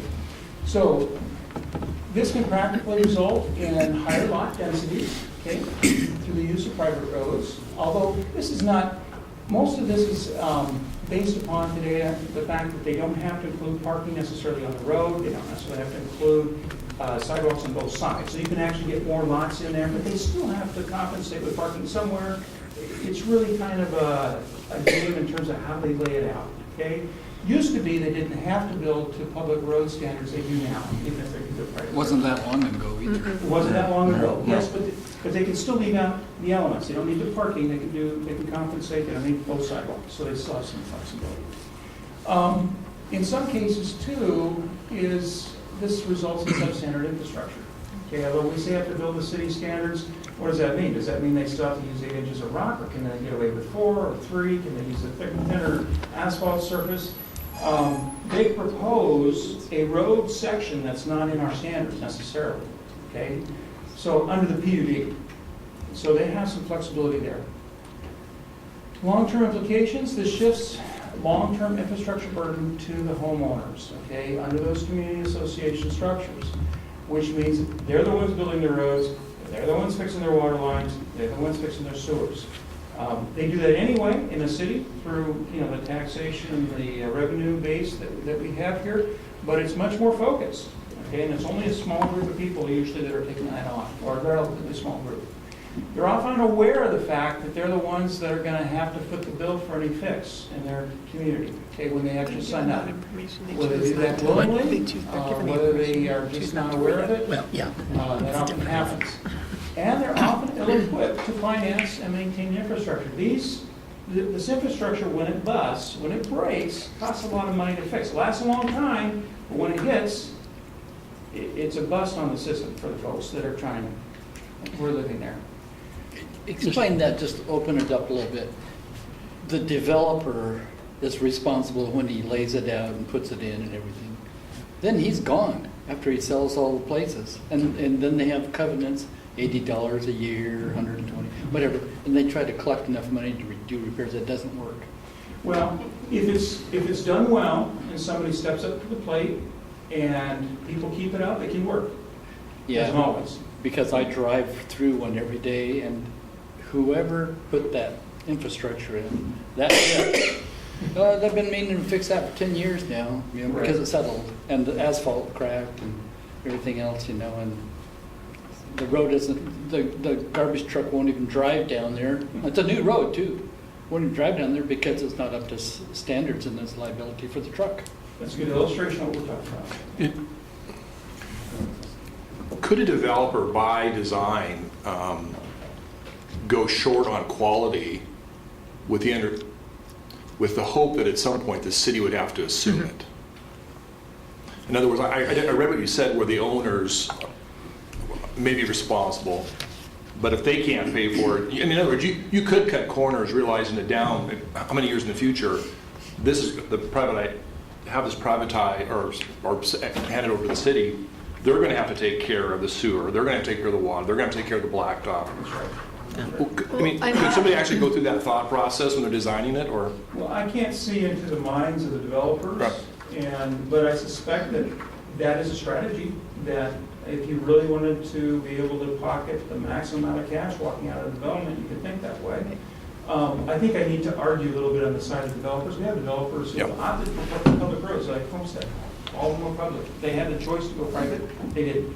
So we've got some folks out there who are not cutting their corners, but there are cases where it's hard to drive through without doing the. Now, am I remembering right? Country estates are public? Country estates is public, yeah. So that was 70s, early 70s. Yeah. Before my time. Before you were born. Miss Sylvia. Oh, maybe Speaking mine. as an engineer, I would like us not to allow people to build things that we aren't willing to take on.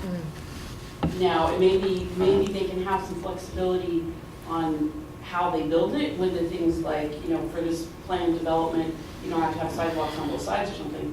The actual construction should be to our standards, and we should assume it, because as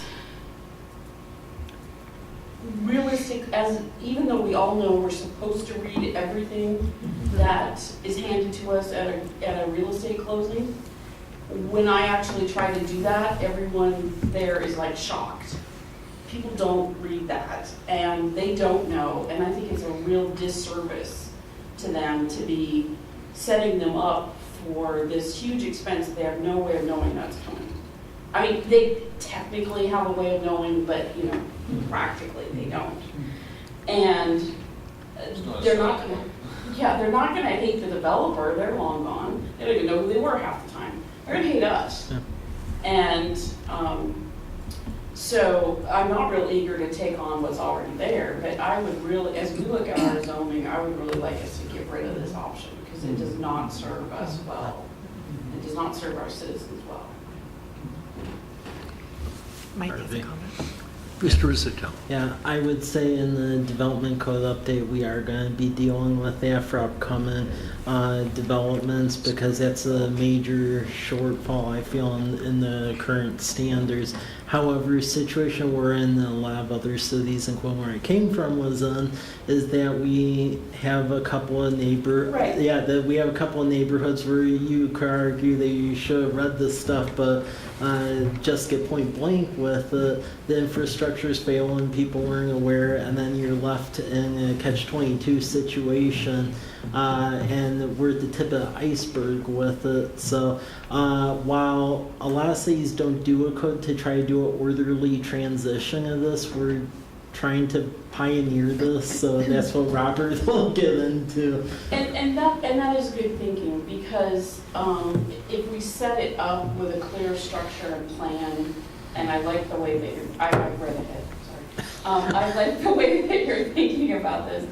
But just from the starting point, I think it should be that we have to deal with this old stuff, but we don't want to be making Yeah. more problems Right. for our Yep. Future self. Well, for our children. I was thinking, I hope to retire from this other Mr. big build Dickerson. now. All of our plats and developments, There you go. you're requiring everything to be to city standards now, so that, The roads are, yeah, the roads. not always, it depends a lot on the development. I really do appreciate the concern for the future, because in fact, that's why we put this in here. Really, we were just talking about assumption of private infrastructure. We wanted to broaden the discussion a little bit so we could do some preventative thinking. So yeah, most of the infrastructure is done to city standards, but not always. And we have to add in the picture of what happens on a private development, like a commercial development, a larger one. When do we start putting public facilities through that or not, because it's private? So there's some parts of this that we have to be a little careful with, and it's not always real clear cut, but I think there's some things we can do to really limit our liability for failing infrastructure in the future. We do allow, in some cases, if it's going to be a private sewer, you guys, it's private, you're going to have to take care of it. It hooks up our manhole here, here's where we take responsibility for it. You can put in what you want. Let's press ahead with Yeah, what we're you're... getting to. Okay, I apologize. We apologize. So, I'm exceeding my 5 minutes. Possible remedies is to eliminate, restrict the private ownership of infrastructure, that's what we just talked about, and so extent, and also provide a mechanism on the back end for assuming that, once it starts to fail, or do both. Remedy one is eliminate, restrict private ownership. This, again, is a topic for another time. Our current code does allow for private roads. Narrower, but with parking compensations. There's some exemptions in the PUD process. We've talked about a lot of this already. Our current policy direction that we adopted in early 2017 actually says that we will not own public infrastructure within private developments. This is that commercial nexus that I was talking about. As a normal service, unless the infrastructure provides a public benefit as determined by the public works director. So that's kind of a discretionary call that's made. So possible remedies is, and we just mentioned this briefly, do not allow private ownership of infrastructure serving residential populations that have a nexus with private public ownership and services. And then on commercial other properties, maintain the stance that requiring private ownership of infrastructure outside the public right-of-ways, unless there's an overriding public benefit. In other words, they own their own stuff. We don't own it. Okay. So there's a couple cases we need to look at. That's not what we're really talking about tonight, but I did want to at least bring that up because it's something we do need to be thinking about. What we're really talking about is whether or not council is comfortable with considering assuming an ownership for those developments that have private infrastructure that may be failing. Okay, so in this case, this was... Or not. Or not. Yeah. Or not, it doesn't have to be failing. Do we want to assume that you make it public after it was private? And under what conditions do we want to do that? The basic layout of the code that you have in front of you would basically have the community association petition us, come to us with the information and say, hey, here's what we have that we want you to take. Here's also a list, and it could be the same list, here's a list of assets that we'd like to put on the table that we'd like to entice you to take this with. So in other words, it might be a parkland, in addition to maybe a road that's not doing so well. Okay, maybe it's a creek area, maybe it's whatever it is. Well, and Robert just had, it could also be, let's say the HOA has a sizable amount of money in the bank, and they say, we're willing to give the amount of money in the bank, and then plus property for park, in essence, to take over the road where it becomes city. So, yeah. Right, and so what we've done in this particular code is we'd like to recognize that, but we also want them to make sure that they're serious about it, so we would enter into agreement, or they would reimburse the city for any cost of evaluation. So they'd be going through an evaluation process up front. They'd be presenting it to the city to the extent that we don't have the information or we need to verify it. There might be extra costs associated with an engineering firm that we might bring along, check the road thickness, make sure that the sewer lines are still intact, whatever it is that they're asking us to take. We'd probably want to verify at some level. Those would be costs that they'd have to be willing to take on. That's the way it's written now. It doesn't have to work that way. That's the way I wrote it. And then council would look at that proposal by the community association, decide whether they want to even consider it.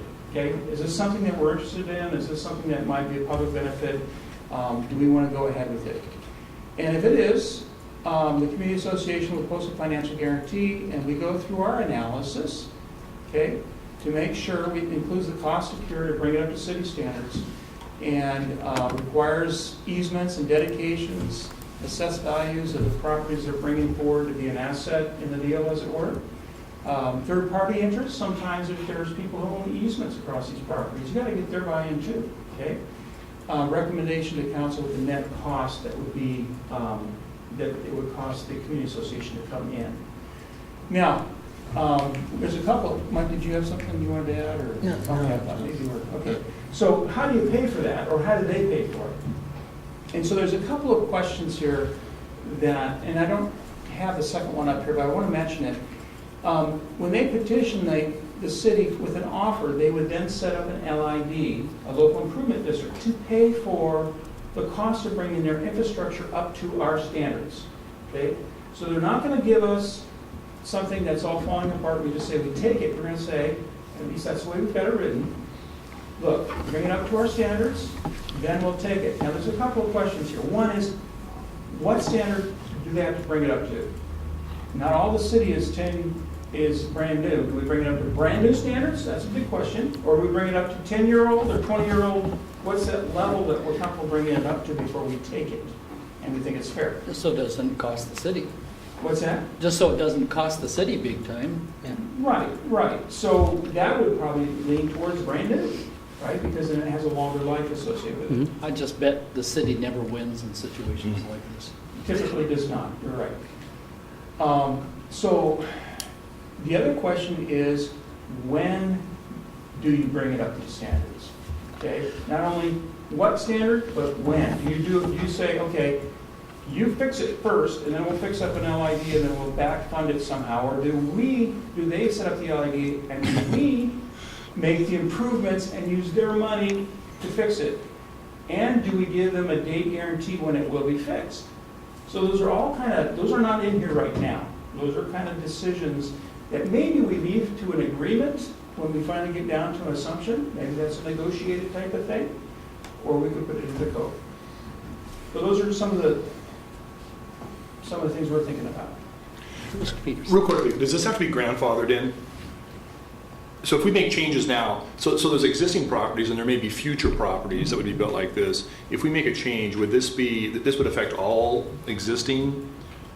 This would not be a change. We don't have anything on the books now for assuming private infrastructure. The answer is it would affect everything. It would affect everything.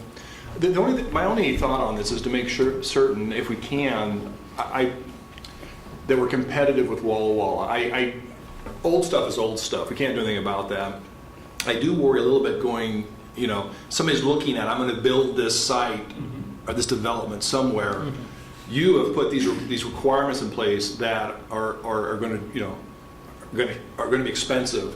Wall to wall, I could care less. Right. And I'm not saying that they do. I'm just saying we want to make sure that we've looked into that to make sure that we're comparable, that we've not set up some sort of a blockage to a development based on this. So what's it normally take, about 10, 15 years before the private developers want out and they want the city to assume their infrastructure, their inferior infrastructure? I would say it goes longer than that usually. I would say you're probably more in the 25 to 30 year range is when it starts. And it's the homeowners association. Right. It's not the developer. Developers are The gone. developer's gone as soon as it's Yeah. built. It's, Well, yeah, I explained that Company in my doesn't other exist question, I anymore. know. Right. But That's the still, thing. there's something wrong here if we are allowing, and we've changed our policy, I understand, but some of this stuff, I understand completely why they want out now, but why do we let them do it in the first place is the question. And it's not that, some of it's not that old. yeah, and so that's. But that's my point. If somebody's going to come in here and say, I'm going to build 400 homes here, and the roads are going to be, are we going to argue? Yeah, don't build those 400 homes. Go build them somewhere else because we're worried about the quality of the streets, and that's not going to happen. Well, that's the discussion we're having, Yeah. is what level do we want to talk about? And actually, that's the discussion that we need to have maybe at some other time. It's not really this one here, and right, this is in arrears, this is after the event. How do we? Well, we have an example. Would you take? I would be happy to talk about it. So part of the reason that this is up is the development that I live in is going through this process right now, or we have these growing pains. So in the HOA that I live in, which is Autumn Meadows. My apologies, I had it down as Harvest Meadows. He had us misnamed across the highway. There's a private road, Falbo Road, which connects from Newgate around to Scenic View, both of which are city streets. I live on Newgate. And so Falbo is cracking and coming apart, and this happened before we purchased in the development. That the homeowners were trying to figure out, well, what do we do? And they actually did some tests with Anderson Perry or some engineering company, and I have those documents. They said, okay, well, yeah, you can fix the roads. It's like $500,000. And so the homeowners were like, wait, what? Like, we're paying $300 a year. That clearly doesn't cover that. And so there just wasn't, when they developed the HOA, there wasn't that forward thinking of, okay, well, maybe we need to increase this and need to be paying $2,000 a year because of this, which, I mean, it's insane. So in conversations that I've had with Mike and, oh my gosh, Paul. Paul, right? I'm questioning myself. Okay. I've only known him my whole life. Memory's the second thing that goes. Oh gosh. Too much pizza. Yeah, too much pizza. So in my conversations with them, that's where it came up that, our HOA has a bunch of cash, but not that much cash. We have a park, and what are the different things? How do we handle this? What happens? Because then I also know that we have homeowners that don't want to change, and then I'm also, or that don't want to become city, that don't want to leave the HOA, right? Whatever protections that's providing us, whatever. It's a super inactive HOA. But then on the city side of me, I'm like, well, I don't want the city to then have that liability either. But yet, you also don't want to have a city with a bunch of roads that are falling to pieces, and then people don't want to move here later on. And so this LID option, which basically helps, our HOA would then have the tax and would have the still have the responsibility, but kind of it feels like taking some of the pressure off, because now we're not just putting a $300 check a year, or maybe we still do, I don't know how that looks. We're not just putting a $300 check that's not doing anything, but now it's part of our property taxes that are going into that pool that then takes care of those things.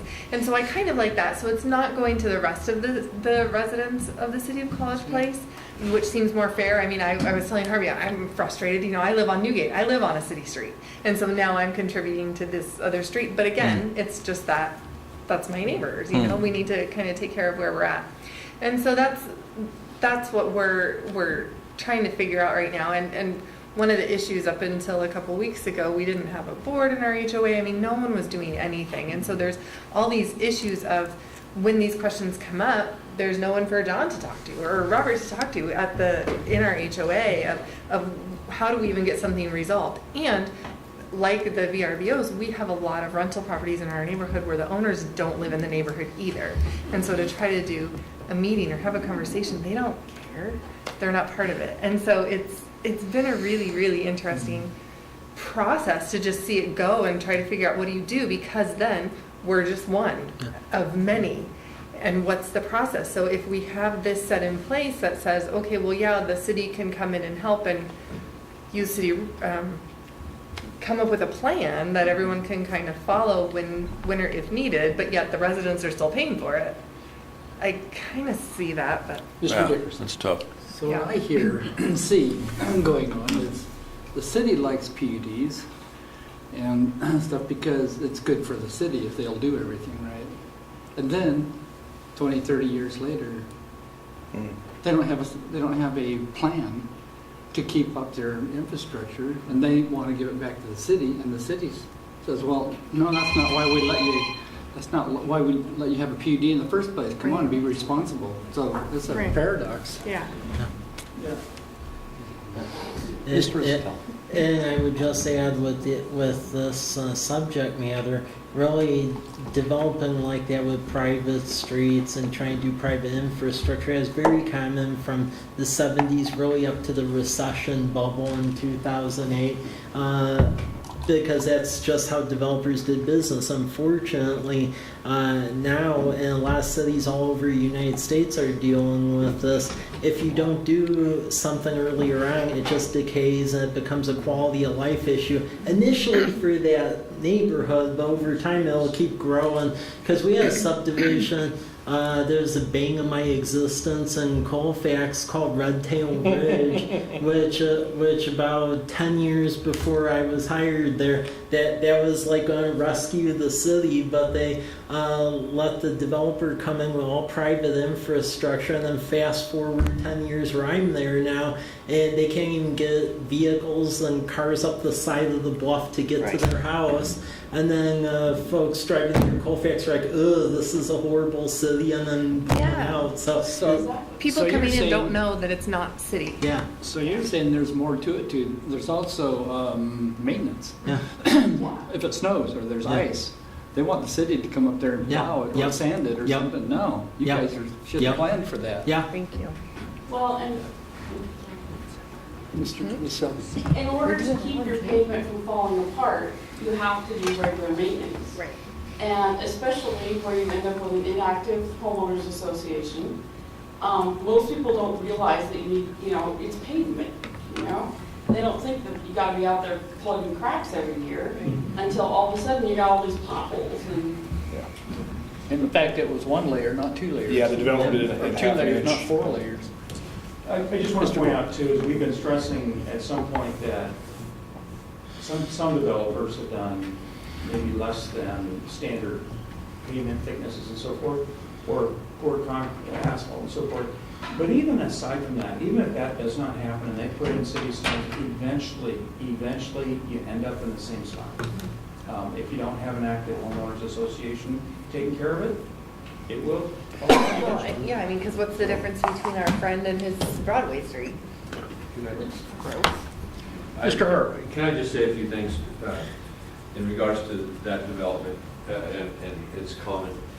If a developer wants some public and some private, we'll inspect the public, but we won't look at anything that's going on. We may say that it needs to be built to city standard, but we're not going to be looking at it. I can tell you that wasn't built to city standard. But neither was the city And standard the street. city street wasn't either until I caught it. And then they had to repave 2/3 of the city portion.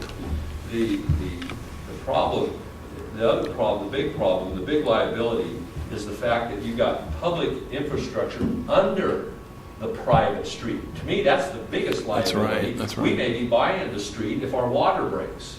Yeah, you know, who's going to have the authority to say what extent the repair will be at that point? You see, so the idea of the water and sewer, usually when you're talking in this development, in these developments, you're talking only the streets. Yeah. Rarely is there a water private and sewer private. That is mostly public water, public sewer, and the roadways are the private issue, and that's where it becomes complicated. The liability, exposure for the city happens right there. Besides the public perception of why did the city do this?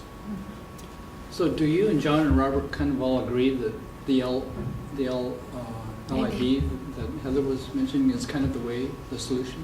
Well, I think that's a great possibility there. If that development wants to pay the price Right. on the LID costs, you know. I just don't think we should let developers get away with this. We just, Well, that's a- he's doing Homestead. That's why I was asking if he was doing city streets, because I don't want that to happen out there either. It's Hayden. We started seeing, when I first came here 13 years ago, we were, I think, Paul, you guys were dealing with your neighborhood down there. It was fairly new It at was that just going time. in, yeah. And we started seeing some of these other these little developments happen, and we were just kind of scratching our heads, but we've got a problem here, it's out of control. Right. And so the stopgap was, you can do these private streets, but they're gonna be built to city standard. That was that first step, and when we were sitting down and talking about development regulations with Hayden Homes, we told them that, and they were like, well, if we have to build to city standard, what's the point? Exactly. Yeah. The benefit to the developer is, if I can get away Save from money. curb gutter and sidewalk, I can do a different thickness in the asphalt. Then they're starting to see dollars, and they're like, well, there's huge savings for them to not have to build to city standards. But if that's just the standard, then there's no question about it. That's my question. They're not gonna turn around and go to some other city, because most cities are heading in the same direction. Right. The gray area occurs in planned unit developments where the development is good or better. And so they can propose different standards. Well, we're once again kind of wandering. Yeah. The question before you is the concept of assuming responsibility for these private streets by having a process where the homeowners association pays to bring those up to city standards. Most likely, the only way they can afford to do that is through a local improvement district. We have no leverage to make them repair their streets or anything. I Ms. Selby? think practically, we need a way to assume them, Yeah. because otherwise, it'll just keep going down and Sure. down and down. Yeah, they And as don't much have as I money. hate the fact that they exist, we have to deal with it. Yeah. There's lots of things I would like that they still have a right to exist. So, let's not. So, We'll have to unpack that one later. okay, I think this way of going is the way to go. I support that completely. A quick question. Is it difficult for the city to argue the fact that no money had to be put in by the city to put the road down originally, but then 20 years later, we're griping that we have to fix the road? In other words, we could have had to spend a lot of money to put the road in ourselves at our expense. Is that not correct? We don't build roads for single-family developments. No. Okay. So the other problem is I just thought of is, say we do assume a place like maybe where Heather lives down there. We don't have the money to fix it either. That's exactly what I was thinking. That's Because we don't have the money to fix our own roads. right. Well, that's why you have to have that That's what the process. LID is for. Yeah, Yeah. so the LID Is the only way. Yep. Right. Yep. Because we come in with $60,000 and a park. Ooh, Yeah. that's nothing. Yeah. That's a Mr. gutter. And that raises the question as to when that fix would occur. Do we wait till that piles up enough to where we can Right. do it, and then it becomes our problem, and then the LID goes away? That's a negotiated. Yeah, That's- Right. Or an obligation later. Yeah. Really, that's a negotiated. Yep.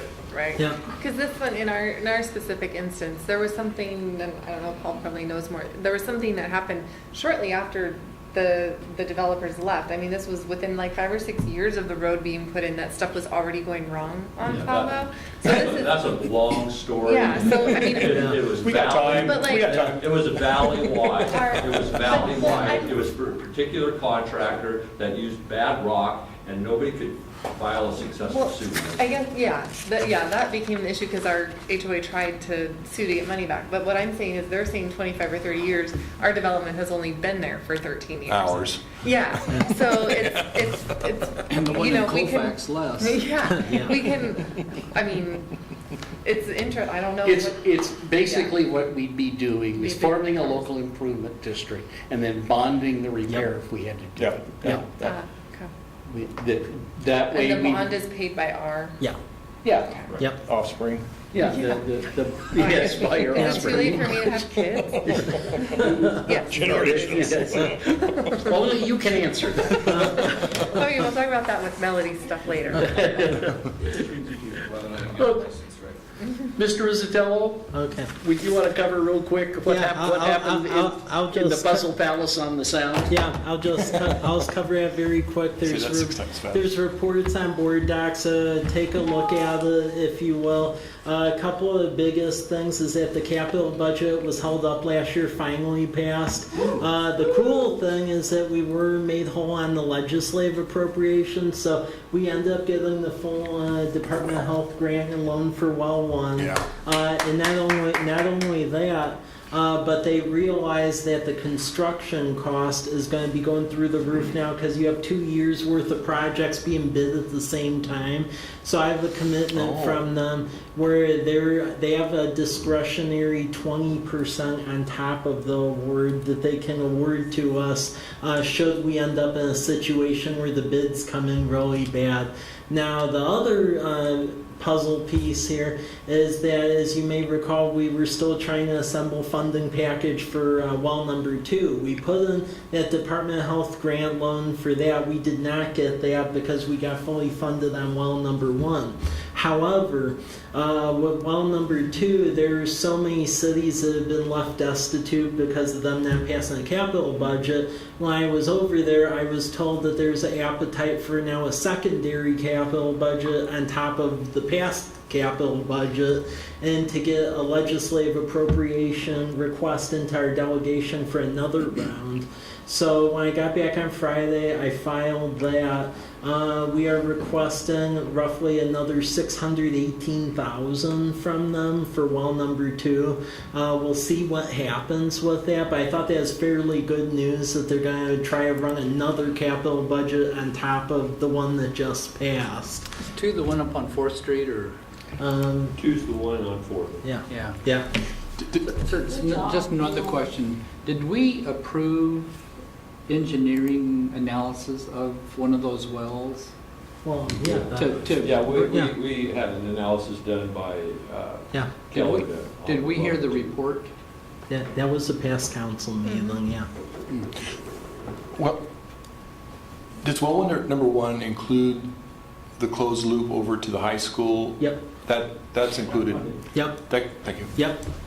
Yes. Fantastic. Yep. Man, that's been a long time. Yeah, so I was relieved that with our appropriate, originally went down to 750, now bounced back up to 900, so we're pretty good there, so But that's. of course, it's not over yet. Can we hit water? Yeah, well, yeah, naturally, that's the other, that's the other big piece. That's our big piece, but at least we did get, it looks like we'll be able to go back to the trough for another capital budget. As far as some other bills that are of interest, we're trying to get a Main Street bill changed because, as you know, our Economic Development Commission's trying to get a Main Street designation. We are an affiliate community now, which is the last step before becoming a full-fledged Main Street. Unfortunately, there was an amendment by one of the legislators to put a cap on population, which would preclude us from becoming a Main Street where if you were above a population of 5,000, and not only that, but if you were in a county that had another Main Street, then you couldn't become a Main Street. But the problem is that's a quandary because there's several counties, including Benton and other ones, that have multiple Main Streets. So if this thing Different passes, zip codes. yeah, if this thing passes, that means that there would be Main Streets who would lose a Main Street designation. So I met with our legislators. It sounds like they're going to try to get rid of the language in that one. Another interesting one is Senate Bill 6499, Business Ecosystems. That's an exciting one because one of the big issues we've always had here in this state is that you can't do a tax increment financing because the verbiage of tax increment financing is basically constitutionally forbidden. However, they're calling it a different name, local revitalization financing /LIFT. And now it looks like there's support to actually get a tax increment financing program going, except it's called something different, but basically it's the same thing.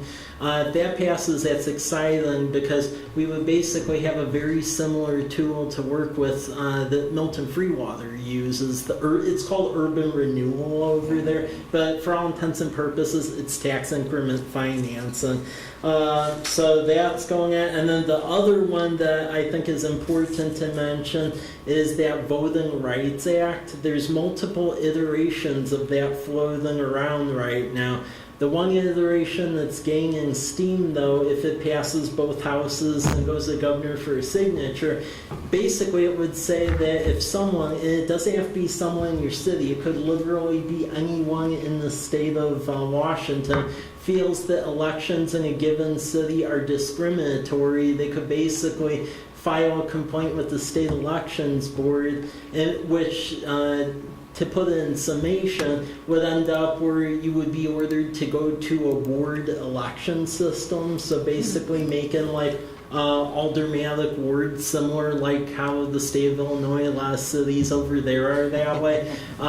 There's a couple of remedies to that bill that are floating around because a lot of cities don't like that because the smaller cities, you can't find folks that run for all positions to begin with, and now you're going to break a city up into 7 wards. I mean, in Colfax, for example, good luck on that. They barely had 7 to begin with. But that one is gaining quite a bit of steam, so we're going to have to monitor that. And then there's another big one which we're monitoring is there's a bill having to do with city roadways where a bunch of cities testified against it, where in essence if it passed, a city would have to turn in a plan to the Department of Commerce of roadways that basically do not fit like ADA standards, and then come up with a plan to retrofit every piece of parking on a roadway to ADA standards, except it's an unfunded mandate, and they would want that done within 5 years. So good luck on that. But there's a strong push for that because, as you know, the Senate majority flips. So in most years, there's usually a very limited number of bills during the year before the election. And this year, because the majority flipped, when I was over there were like new bills being called every day. So it's a zoo. Who knows what'll happen? But they're running just about everything, anything. Even the carbon tax thing has steam now. So it's something left to monitor. Brian Enslow, who's our new lobbyist, and he was hired by us, the port, and the county. He's doing an excellent job. He got us in meetings with legislators that I've never been able to get meetings with, so he has a lot of good connections there. And the key players who framed the capital budget, we were able to get in front of them. So it's definitely money well spent, and I feel good with all of our requests that we've done. So Good job. Great. Yeah, Yep. thanks for going over there and hustling. Any other items for discussion? Thank you all very much. Welcome. And thank you. Work